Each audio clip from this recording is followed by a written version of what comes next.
Hola a todos y a todas. Nosotras somos Agostina, Florencia, Izuka y Valeria, quien les habla, y les queremos dar la bienvenida a nuestra Full Day Aires Orientales.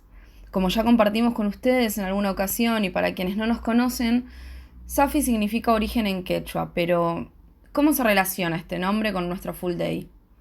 Lo que queremos transmitirles es en esta salida virtual se relaciona con los orígenes de tres culturas asiáticas en Buenos Aires, cómo llegaron y su influencia en distintos aspectos culturales, sociales, religiosos y gastronómicos.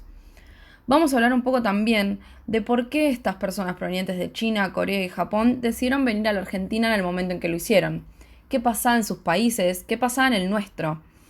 Antes de poner en marcha nuestro bus virtual y como es un poco temprano, vamos a recordarles cómo va a ser nuestro esquema de encuentros para hoy. A las 12 va a ser nuestro segundo meet, en el que vamos a cocinar ramen. Esperamos que se sumen a nuestra iniciativa, vengan con hambre, lapicera y papel.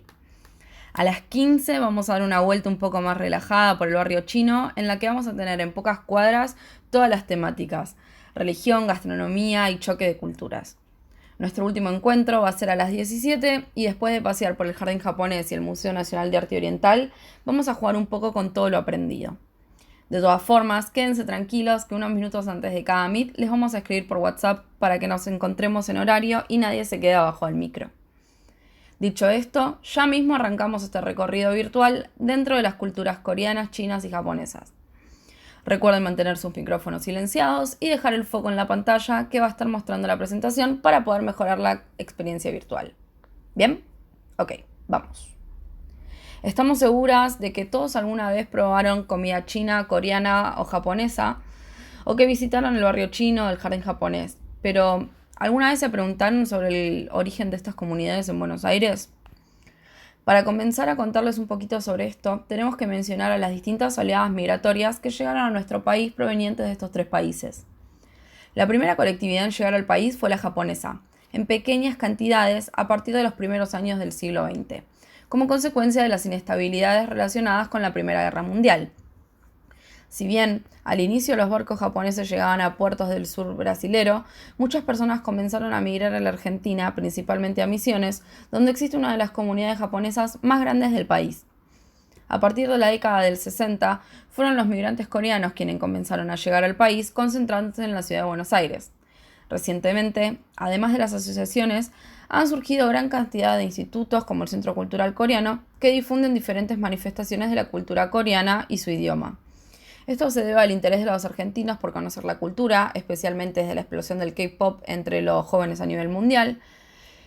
Y los migrantes que viven en Buenos Aires se concentran en los barrios de Balvanera y Flores y se dedican principalmente a la fabricación y venta de indumentaria y a los minimercados de autoservicio. La primera ola migratoria de población china comenzó durante la primera mitad del siglo XX, estableciéndose en áreas próximas a la ciudad de Buenos Aires. Sin embargo, no fue hasta la década del 90 que la migración china superó numéricamente a las de origen japonés y coreano, cuando se produjo una tercera ola que trajo a muchos empresarios chinos y taiwaneses a Buenos Aires. Aunque los pobladores con orígenes chinos se encuentran distribuidos en diversos barrios, han llegado a constituir un barrio chino en el sector del Bajo Belgrano de la ciudad de Buenos Aires, en donde suelen realizar sus más vistosas festividades, lugar que seguramente la mayoría haya visitado alguna vez y el que iremos dentro de un ratito. Nos estamos acercando ya a Mr. Ho, nuestro primer atractivo en el centro de la ciudad de Buenos Aires, en Paraguay al 800. Este restaurante es ícono entre los amantes de la comida coreana desde hace ya varios años, pero su popularidad creció considerablemente cuando en 2018 la familia Ho participó del programa Familia Frente a Frente, donde se supo el interés de Martín Ho, dueño del lugar, por difundir las costumbres, la cultura y la gastronomía coreana. A raíz de esto, luego aparecieron otros programas de alcance nacional, como Cocineros Argentinos, gracias a los cuales pudimos conocer los talleres de cocina que el señor Ho dicta para la comunidad. En Corea, la principal filosofía es que cuerpo y mente son uno, por lo que, si el cuerpo está sano, también lo estará la mente y viceversa. Es por esto que la medicina de este país se basa en cuerpo y mente y su gastronomía, o Hansik, no es ajena a esta creencia. Para los coreanos, desde hace miles de años que la comida es medicina y una buena nutrición es sinónimo de salud. Por tal motivo, en sus plantos abundan vegetales silvestres y hierbas medicinales y se suele escuchar que tal o cual plato es bueno para tal parte del cuerpo o ayuda a alivianar tal malestar o dolor. El hansik tiene como elementos fundamentales arroz, sopa y kimchi, un fermento de verduras normalmente a base de col y se basa en 5 colores: verde, rojo, amarillo, blanco y negro, partiendo de la teoría del equilibrio entre el yin y el yang y los 5 elementos que componen el universo y el pensamiento, de que los estímulos visuales ayudan a balancear el apetito y la nutrición. Hago un paréntesis para decirles que de acá también vienen los colores que deben haber notado en nuestro flyer y en general en toda la estética de nuestro full day. Bueno, damos una vuelta en la esquina de Esmeralda y llegamos a Fa Song Song, nuestro segundo atractivo. Al igual que el anterior, su menú es de comida coreana, por lo que aquí podremos probar platos como el kimbap, que son unos rollos de arroz cubiertos en alga, el bibimbap, que es arroz con vegetales, carne y salsa picante, o el dak galbi, un caldo picante de pollo deshuesado y verduras. Algo que me llama bastante la atención de este lugar es que, además de estar abierto para delivery, hacen también takeaway y como es chiquito y sus medidas no son las adecuadas para los protocolos vigentes, atienden desde atrás de una mesa ubicada en la puerta del local y se arman filas largas de personas que vienen a buscar su ración de kimchi. De hecho, cuando con el Team Safi pasamos por acá en uno de los sondeos, nos llamó tanto la atención que decidimos hacer una pequeña escala técnica y bueno, lo recomendamos con conocimiento de causa.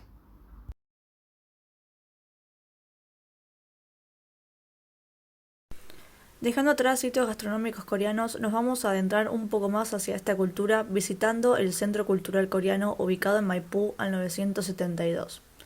Antes de explicar un poco de lo que trata este centro y sus actividades, vamos a hablar sobre generalidades que caracterizan a la cultura coreana. La República de Corea está ubicada en la parte sur de la península de Corea. Por ello, y para distinguirlos de sus vecinos del norte, es comúnmente conocida como Corea del Sur. La península está situada en el este de Asia, entre el Mar Amarillo y el Mar del Este, de forma que queda limitada al norte por tierra, separados por una frontera militarizada con la República Popular Democrática de Corea, o mejor conocida Corea del Norte. Ambas mitades formaron un solo país hasta 1945. Al este se encuentra el Mar del Este, al sur el Estrecho de Corea, que lo separa de Japón, y al oeste se encuentra el Mar Amarillo. Actualmente el idioma que se usa en Corea es el coreano y es hablado por más de 65 millones de personas que viven en la península y sus islas periféricas, así como 5 millones y medio de coreanos que viven en otras partes del mundo. Cuenta con su propio alfabeto y es importante porque el hecho de que todos los coreanos hablen y escriban el mismo idioma y que nadie más lo hable ni escriba ha sido un factor crucial en su fuerte identidad nacional, que crea una barrera de entrada y salida de información. En cuanto a religión, el chamanismo es la religión tradicional de los coreanos con entre 5 y 15 millones de seguidores, pero de eso se va a ocupar hablarles mi compañera Izuka dentro de poco. Sin embargo, la mayoría de los coreanos acogen los valores del confucianismo con un 75% de creyentes, especialmente los que no creen en nada y los budistas. Lo que pasa es que no lo consideran propiamente una religión, sino más como un código moral. Es un asunto un poco complejo, pero lo que la población general entiende por confucianismo es más bien un conjunto de doctrinas morales que impregnan a la sociedad. En su concepto original fueron predicadas por los discípulos y seguidores de Confucio tras su muerte y giraban alrededor de la adoración a los antepasados, un código de conducta y de respeto a los poderes de la tierra, entre los cuales hay un dios llamado el Señor de lo Alto, Shangdi, y es a veces mencionado. Es necesario tener en claro, de todas formas, que el Shangdi no es un dios del tipo judeocristiano, es más bien un concepto que tienen estos seguidores. Muchos estudiosos creen que podría ser la forma genérica de referirse a todos los antepasados o bien el término que designaría al primer ancestro del mundo, por lo cual a grandes rasgos lo más importante es el código de conducta. El confucianismo es importante porque es lo que hace ser Corea como es. El culto a los antepasados tiene una gran importancia. Si bien muchísimos coreanos no creen que haya nada más allá arriba como el Dios Supremo, sí creen que todos sus antepasados están en algún lugar y han de honrarlos. Siguiendo con esta lógica, la familia es la parte más importante de la vida coreana. Todo el mundo debe casarse y hacer la vida en familia, tener hijos y una vida dentro de los parámetros correctos, entre comillas. La importancia de la familia, el trabajo y el legado descansan sobre la premisa de que en Corea vales lo que vale tu nombre, es decir, que es tu orgullo y es tu honor, básicamente. Corea del Sur es ahora la cuarta potencia económica de Asia, pero hace 60 años era un país pobre y devastado. El gobierno, tras la guerra contra su vecino del norte, impulsó la educación como motor económico y lo ha convertido en el pilar de su desarrollo. Levantar el país fue la principal razón al principio, pero ahora lo cierto es que los estudiantes terminan siendo competitivos por dos motivos. La competencia es enorme para entrar en las mejores universidades y la presión de la familia que aspira a que sean hombres y mujeres de bien. Corea ha sido un país reiteradamente invadido a lo largo de su historia, pero ellos apenas se han interesado en salir a pesar de haber tenido demasiados problemas dentro. Esto ha creado en el pueblo coreano un sentimiento nacionalista muy fuerte que se ha ido incrementando después de la guerra de Corea y que los hace ser culturalmente separatistas del resto del mundo, por un lado, y también muy críticos por consigo mismos por el otro. Para los coreanos existe un gran sentimiento de unión y a su vez un rechazo hacia lo que viene de afuera. Concebir el mundo desde la globalización es para ellos prácticamente una utopía. Y ahora sí, después de esta intro, estamos listas para darle la bienvenida al Centro Cultural Coreano. Este lugar abrió sus puertas en el año 2006 con el objetivo de promover y difundir la cultura coreana en el país. Desde entonces, se propone fortalecer los lazos de amistad y el diálogo entre Corea y Argentina por medio de la difusión de contenidos de calidad. Las actividades programadas en su sede de Buenos Aires hacen especial foco en el K-pop, el K-cine, las K-arts y el K-classic, que es música clásica interpretada por artistas coreanos. En su apuesta por el intercambio cultural, el centro ofrece eventos de comida coreana, así como hanbok, ropa tradicional, hanok, casas tradicionales, hanji, papel tradicional, y así también como ciclos vinculados al manhwa, que son los cómics y los videojuegos. Además de encontrar información general sobre cultura coreana, los visitantes pueden anotarse en cursos de idioma y de música tradicional coreana y asistir a los populares ciclos de cine. El centro cuenta con aulas para cursos y talleres y diversas salas, una para conferencias y eventos, una dedicada a la obra de Kim Jung-jin, que es una artista coreana que reside en la Argentina, una dedicada al alfabeto coreano, una de Hansik, que propone un espacio para conocer el mundo culinario coreano, una de Hanok, donde podrán verse las viviendas tradicionales de Corea creadas con elementos de la naturaleza, y una de Hanbok, que ofrece un espacio para conocer más sobre el tipo de vestimenta coreano.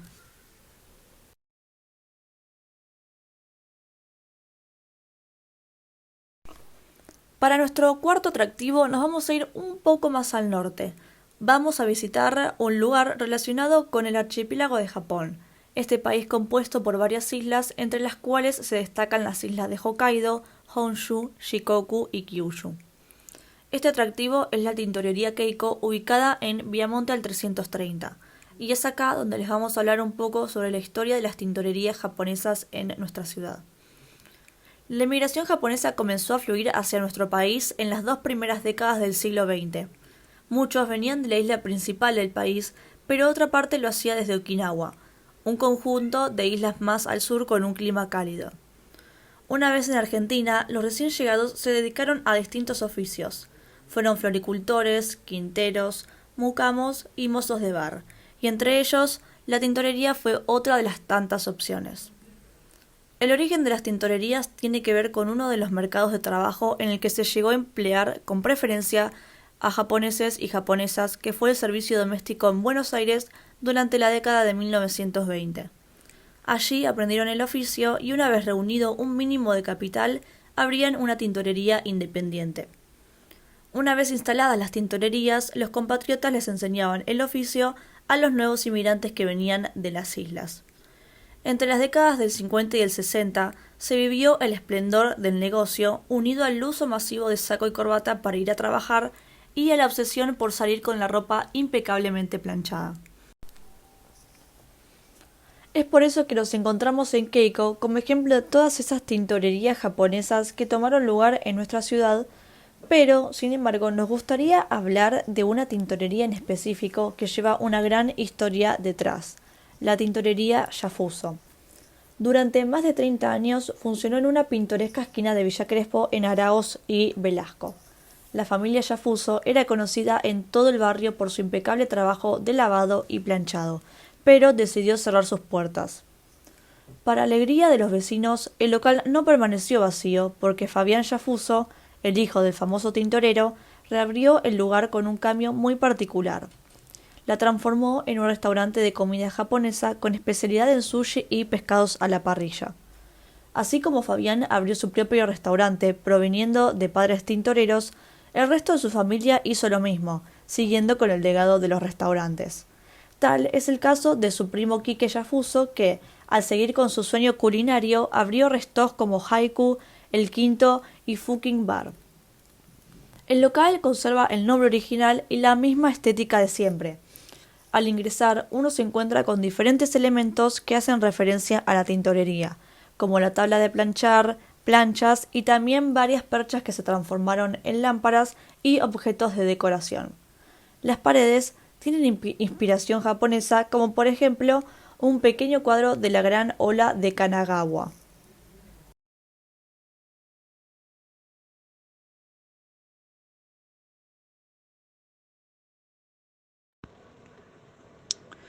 Tal como veníamos mencionando, la actividad principal de los migrantes japoneses en sus comienzos fueron las tintorerías.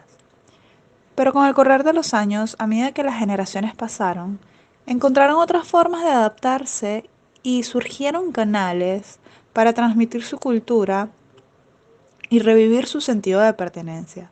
Este es el caso, por ejemplo, del Centro Cultural e Informativo de la Embajada de Japón, inaugurado en 1974. Esta institución tiene como finalidad difundir la cultura japonesa. Posee biblioteca, videoteca y sala de exposición, todas con acceso libre y gratuito. Organiza, colabora y participa de diversas actividades culturales relacionadas con Japón, como por ejemplo conciertos, exposiciones, teatro, cine, conferencias, entre otros.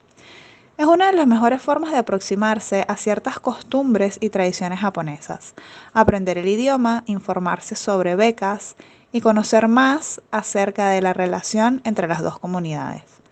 La embajada encargada de esta institución, que representa más de 100 años de relación entre estos países, se encuentra en este edificio. No es casualidad que la Torre Bouchard haya sido elegida sede de esta embajada, ya que su arquitectura se asemeja a aquella del Tokio postmoderno, aquel de los edificios geométricos. Su parecido se ve en un diseño basado en lo que es el diseño gráfico, sus patrones geométricos y la tipografía. A continuación, mientras el bus sigue su recorrido desde el barrio de San Nicolás hacia Montserrat, podemos ver el centro histórico de la ciudad, que da inicio a la Avenida de Mayo, sitio donde se lleva a cabo el Festival Buenos Aires Celebra. ¿Saben qué es? Buenos Aires Celebra es un evento que se realiza varias veces al año y en el cual se homenajean a diferentes comunidades del mundo que tienen colectividades en Argentina. El objetivo principal es hacer hincapié en la diversidad y la tolerancia entre las comunidades, haciendo eje en la convivencia e inclusión cultural de la ciudad de Buenos Aires. Se lleva a cabo desde el 2009 y los eventos hacen una aproximación desde distintas perspectivas que dan una experiencia completa. Se contemplan los vestuarios, músicas, danzas, decoraciones, gastronomía y muchos más. La lista de comunidades que han sido celebradas se ha extendido año a año, pero Corea, China y Japón siempre son uno de los eventos más importantes y son celebrados cada año en su respectivo barrio. Uno de los protagonistas de las celebraciones chinas son los populares dragones, que son manipulados por una hilera de bailarines que hacen oscilar su cuerpo como lo haría un dragón legendario. Estos representan poder, nobleza y honor, así como un símbolo de suerte y éxito. En la sociedad feudal china, el dragón simboliza la soberanía de los emperadores y todos los elementos que se le atribuían estaban reservados exclusivamente al poder imperial. El año pasado, por ejemplo, Buenos Aires Celebra Corea, que suele realizarse en la Avenida Avellaneda, se hizo de manera online conmemorando los 55 años de la inmigración coreana en el país y estuvo centrado en la música, principalmente en el K-pop. Durante los desfiles en honor a la nación japonesa, las geishas acaparan gran parte de la atención de los espectadores, gracias a su predominante presencia y su belleza divina. Para quienes no saben qué o quién es una geisha, les cuento que ellas son artistas tradicionales japonesas que trabajan entreteniendo fiestas, reuniones o banquetes. Y se han preparado desde muy jóvenes para realizar esta labor ya que es muy exigente y detallista. Se puede apreciar que utilizan kimonos, que significan literalmente cosa para usar, una indumentaria tradicional japonesa. Es considerado un vestido nacional y ponerse esta prenda es mucho más difícil de lo que parece. Antiguamente, el kimono se confeccionaba con un material rústico, pero a medida que Japón se fue influenciando por la cultura de China y Corea, se introdujo la seda, haciendo que el kimono fuera un traje suntuoso. Actualmente la mayoría de los japoneses utiliza ropa occidental, pero acostumbran a vestirse con kimonos en ocasiones especiales como bodas, ceremonias o festivales tradicionales.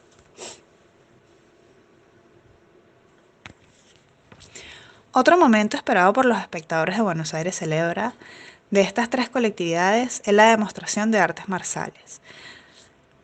Los deportistas de cada nación o argentinos que heredaron sus prácticas. En el caso de Japón es el karate, en el caso de Corea del Sur es el taekwondo y en el de China es el kung fu.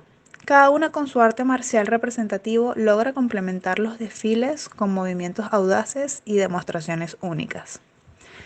Y no podemos dejar de lado el aspecto gastronómico, ya que es uno de los puntos más importantes de este festival.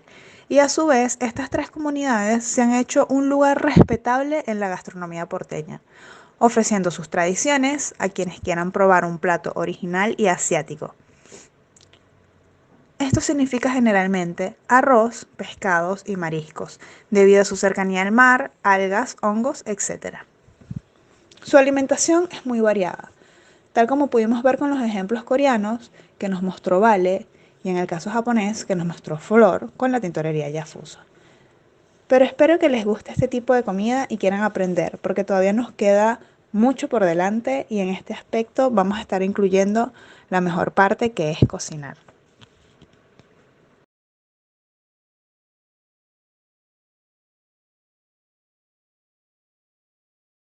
Para continuar con nuestro paseo por la cultura japonesa, tenemos que hablar un poco sobre la inmigración proveniente de dicho país.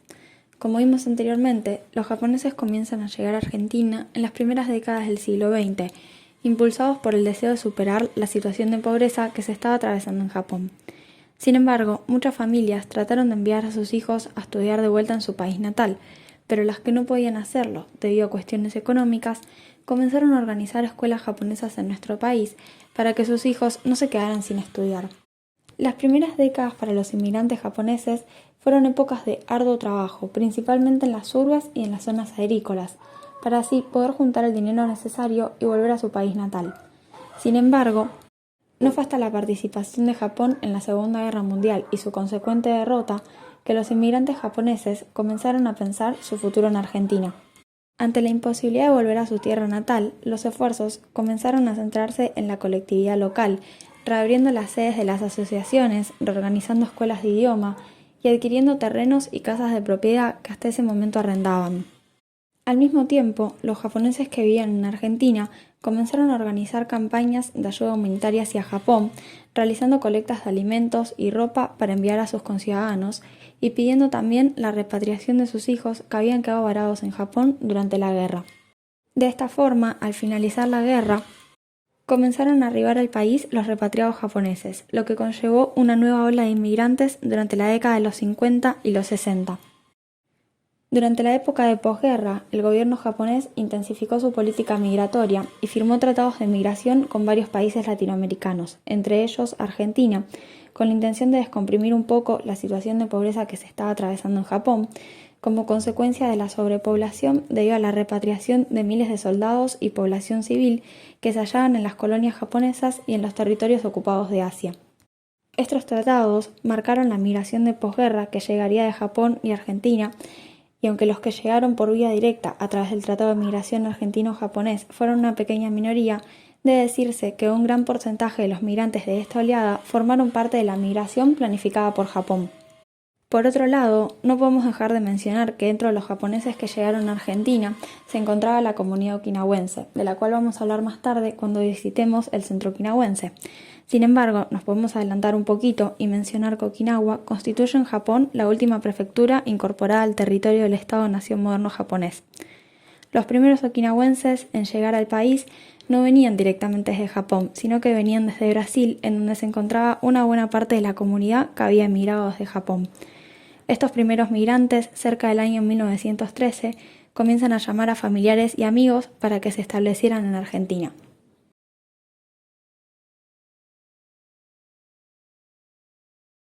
Luego de haber conocido sobre la inmigración japonesa, nos vamos a dirigir hacia nuestro próximo atractivo, ubicado en el barrio de San Cristóbal. Bienvenidos a la nueva Casa Japonesa, la principal casa en Argentina de productos importados de origen japonés. Este lugar cuenta con una gran cantidad y calidad de productos, ya sean comestibles, artículos de limpieza, de librería, de cocina, e incluso la más variada selección de porcelanas y elementos decorativos ideales para el hogar o para regalar a nuestros seres queridos. Además, el lugar cuenta con un restaurante en donde se ofrecen platos típicos de esta cultura milenaria, como lo son el ramen y el udon. Y si hablamos de platos típicos, tenemos que hablar de la gastronomía japonesa. Esta cocina se caracteriza por la presencia de pescado en la dieta debido a su geografía, un conjunto de islas con muchas corrientes de mar y gran cantidad de ríos. Además, desde su origen, los cocineros japoneses han utilizado numerosos condimentos para aderezar los alimentos, tales como la sal, el miso, la soja, el vinagre, entre otros. La cocina japonesa es siempre una cocina de temporada, lo que se expresa incluso a través de los nombres de los platos y de la presentación de los mismos. Vamos a ver que en primavera, por ejemplo, se incorporan brotes tiernos y frescos, mientras que en verano se suelen usar hojas de lotos o noodles con tofu. En otoño se van a usar alimentos con los colores pardos de las hojas para la decoración de los platos, y en invierno, aunque se van a buscar los colores blancos en honor a la nieve, se van a servir platos muy calientes, pero en vajilla de cristal recordando el hielo.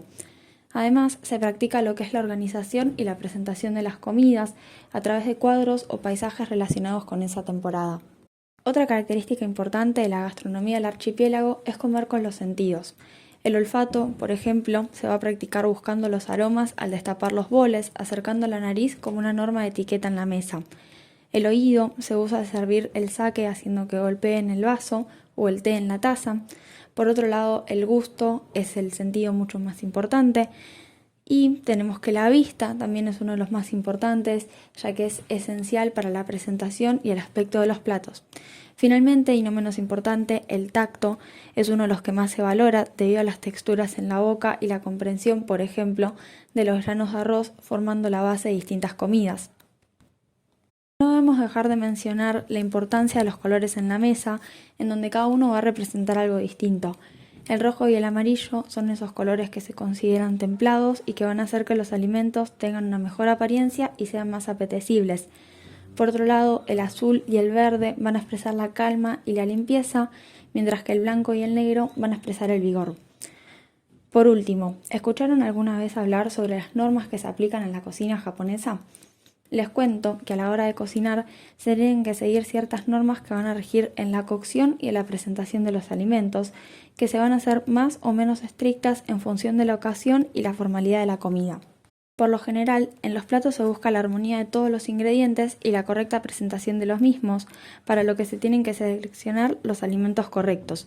Para eso se tienen que utilizar los 5 colores: verde, amarillo, rojo, blanco y negro, los 5 sabores: dulce, agrio, salado, ácido y picante, y las 5 cocciones: crudo, cocido, al vapor, a la parrilla o a la plancha y frito. no podemos terminar de hablar de la gastronomía japonesa sin hablar de algunos de sus platos típicos, como el reconocido sushi, que seguramente todos probamos alguna vez o que por lo menos lo conocemos, y que consiste en esa base de arroz con pescado, marisco crudo o semicocinado y otros ingredientes como verduras y huevos. También tenemos el ramen, que vamos a aprender a cocinar más tarde y que consiste en ese cuenco de sopa de fideos de trigo preparados con un caldo muy aromático y acompañado de distintos ingredientes. Por otro lado tenemos los fideos udon, elaborados con harina de trigo y con agua, que se pueden comer calientes, en caldo o fríos. Y por último, y no menos importante, el tofu es alimento preparado a partir de leche de soja con textura y características similares al queso fresco.